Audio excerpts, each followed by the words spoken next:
भेड़िया और खरगोश। जो नहीं वो भौसे के ढेर के पास पहुंचा, भेड़िया झट से बाहर निकला और उसने खरगोश को पकड़ ली।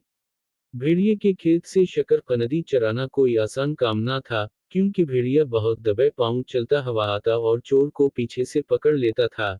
लेकिन खरगोश फिर भी हर रोज भेड़िए के खेत से शकरकंदी चरा लाता। वो पहले एक बड़ी सी हड्डी खेत में दबा देता, फिर शकरकंदियां उखाड़ कर अपने थैले में भरता और टहलता हुआ खेत से बाहर चला जाता। भेड़िए को भी शकरकंदियों की चोरी का पता चल गया। एक दिन वो चोर को पकड़ने के लिए भौसे के ढेर के पीछे छपकर बैठ गया और इंतजार करने लगा। कुछ देर में खरगोश भी आ पहुंचा। इसने जमीन खोद के हड्डी दफन की और शकरकंदी उखाड़कर थैले में भरी और सीटी बजाता हुआ चल दिया। जो नहीं वो भौसे के ढेर के पास पहुंचा, भेड़िया झट से बाहर निकला और उसने खरगोश को पकड़ ली। तुम मेरे खेत में क्यों आए? भेड़िए ने पूछा। खरगोश ने कहा, मैं खुद नहीं आया। हवा तेज थी, इसने मुझे उड़ाकर तुम्हारे खेत में ला फेंका। भेड़िए ने पूछा, फिर तुमने मेरी शकरकंदी क्यों तोड़ी? खरगोश ने मासूम सूरत बनाकर कहा, हवा तेज थी, मैं सहारा लेने के लिए शकरकंदी का जो पौधा पकड़ता वो जड़ से उखड़ जाता। भेड़िया खरगोश की चालाकी पर हंसा और बोला, ये शकरकंदियां तुम्हारे थैले में कैसे आ गईं? खरगोश ने मसकीनी से कहा, मैं भी इस पर गौर करता हुआ जा रहा था कि तुमने पकड़ लिया। अलामत वावेन। भेड़िया चीखकर बोला, बस बस, अपनी बकवास बंद करो और कान खोल कर सुन लो कि आज तुम्हारा कीमा पुकाया जाएगा।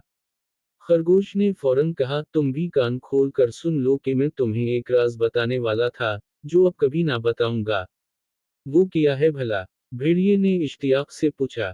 खरगोश ऊंट भैंचकर बोला, बिल्कुल नहीं बताऊंगा। बेशक तुम मेरा कीमा बनाओ या बोटियां हरा दो। अब भेड़िए का इश्तियाक बढ़ा। वो जितना पूछता, खरगोश इतना ही इनकार करता रहा। आखिर खरगोश ने कहा, तुम ये समझते हो कि मैं उन शकरकंदियों की खातिर तुम्हारे खेत में आया था? ये बात बिल्कुल नहीं है भैया जी। तो फिर? भेड़िए ने पूछा। खरगोश ने कहा, मैं डायनासोर की हड्डियां लेने तुम्हारे खेत में आया था।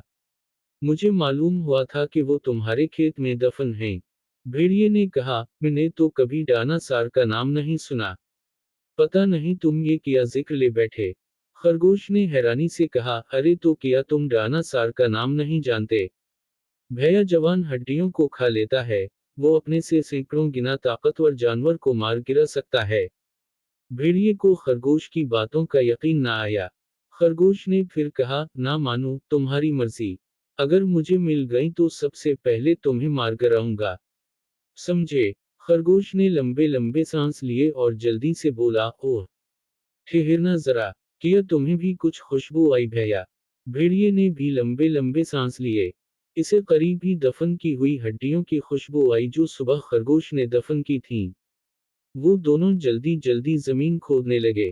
खरगोश ने अपने थैले में सब गोंद की एक शीशी निकाली और फिर करीब ही दबी हुई एक बड़ी सी हड्डी निकाली और चुपके से इस पर गाढ़े गाढ़े गोंद की शीशी अनडील दी और जल्दी से बोला, अरे ये रही, मैंने निकाल ली है। भेड़िया बेसाबरी से बोला, लाओ लाओ।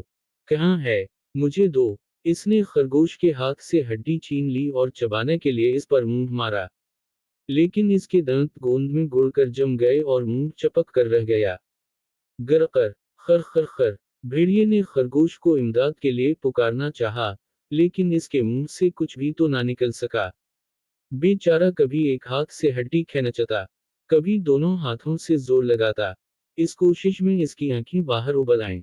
पसीने से जिस्म शराबवर हो गया और आखिर हड्डी मुंह से बाहर निकल तो आई, लेकिन इसके साथ भेड़िए के चार दांत भी बाहर आ गए। खरगोश जो सब तमाशा देख रहा था, अब चुपके से खसक गया।